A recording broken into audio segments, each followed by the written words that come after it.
was it as good as Osamu Tezuka's 1981 masterpiece, The Fantastic Adventures of Unico?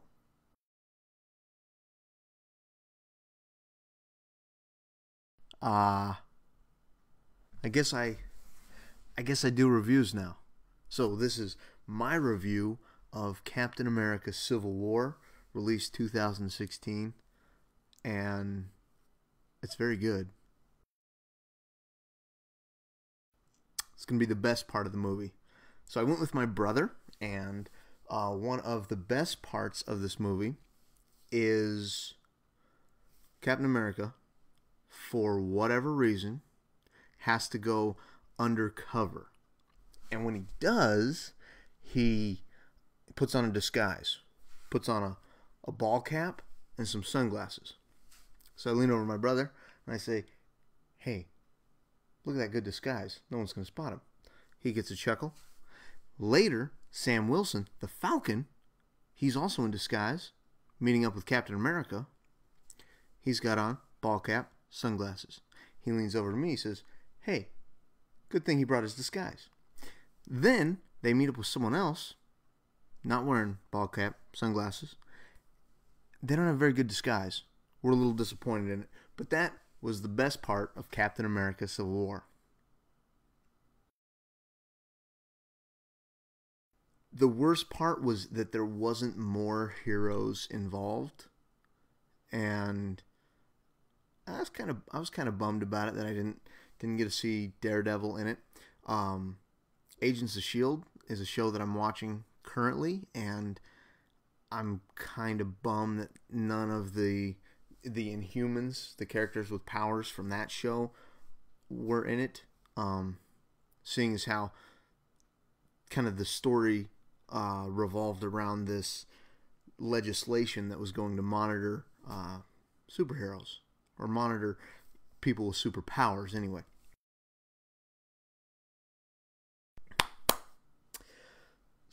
Oh my gosh, it was such a good movie. I want to touch on a couple of my favorite parts of the movie. First,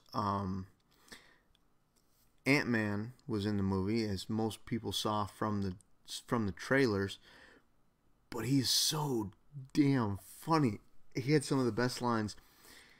There was at one point, and hopefully I edited into the video that I'm going to spoil some things. I'm not going to spoil any major plot points, but just some of my favorite parts of the movie. There was at one point, Ant-Man, to even the odds in a battle, decided he was going to turn into Giant Man. But it wasn't the fact that he turned into Giant Man, which was cool in its own right, but it was the lines that he had bringing up to it, because he's talking in his comms to the guys, and he's running, I can't remember what he was running on, something, but he's just putting forth his all and going after it, and he says, "I'm going to try something. I did it in the lab once, but I passed out, and I wasn't able to do it. It could rip me in half." And he's given this huge disclaimer that he won't be able to do it very well. And so it was really really funny. And he got into Iron Man's suit at one point, and he's ripping stuff apart in his suit, and he's talking to him, and Tony Stark goes, "What?" Oh no, he says, "Whose voice is this?" and Paul Rudd, Scott Lang, Ant-Man, he says, "It's your conscience. We don't talk often." And it was just so funny. Spider-Man was very starstruck. So they set up the story very well. A lot of the side stories, a lot of the interpersonal character development, they set up really well. Black Panther was awesome. He moved like he was a superhero, but he moved very, very, very gently, very softly. I laugh because I took my boy to see it. He's 4 years old. So if you have a 4-year-old boy or girl that really likes superhero movies, don't take them, because they will get bored. There's a lot of talking, a lot of exposition. A great part of the movie a great part of the movie was one of the first scenes that introduced Black Panther in his costume. Black Panther jumps over a thing or into a thing, and he's on the scene, and my boy goes, "Look, it's Catwoman." Oh my gosh, me and my brother, we couldn't pull ourselves together after that. That was too much. All the different characters that were in it were just amazing. They're getting more bold with their comic book narrative. Like a lot of the superhero movies, I think try too hard to keep that kind of gritty, grounded realism. But if you've got Batman, who is a vigilante that dresses like a bat, I mean, it's not realistic from the get-go. You can't make a realistic movie out of something whose source material is so unrealistic. It's I know why they had to do it, to pull in the general audience. Now they've got us. So let's really see some more of this stuff kind of exploding. And I think we will. Yeah. Yeah, it was just a really good movie, a really fun movie. I Scarlet Witch is very overpowered. Vision is very overpowered. Spider-Man, like I said, he was very starstruck. Sam Wilson's the Falcon. He just destroyed. He kicked ass, man.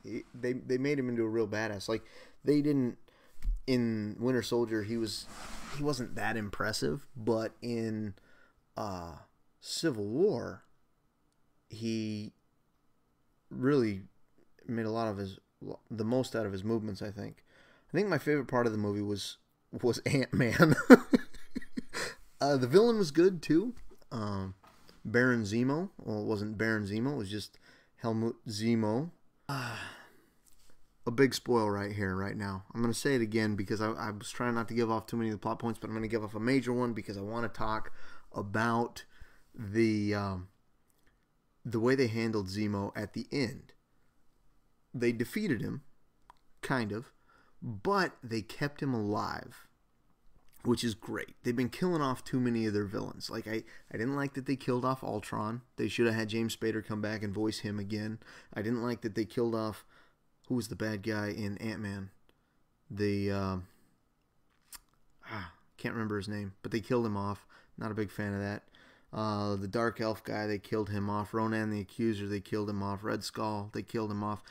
They killed off all these characters when they could just have them as a backlog to use later in fights against the heroes. And in this one, maybe it's the start of a trend.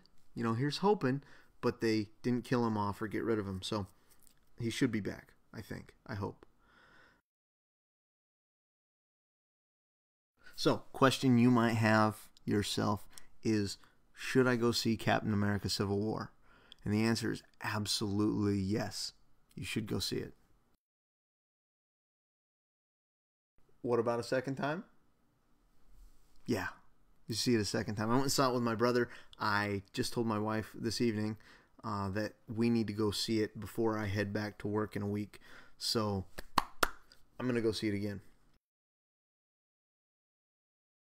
Was it as good as Osamu Tezuka's 1981 masterpiece, The Fantastic Adventures of Unico? And to answer that, I'm going to give a resounding no. Of course not. Unico was one of the best, one of my favorite childhood stories, and I you know, Captain America, you were good. You just weren't Unico good. That's it for this review. Hopefully it helped you decide whether you're going to go see the thing. If you are going to see the thing, if you're not going to see the thing, leave a comment below if you have seen it, what your favorite part was, and be assured there will probably be spoilers in the comment section. If anyone even comments on it, I don't know. But check it out. It was amazing.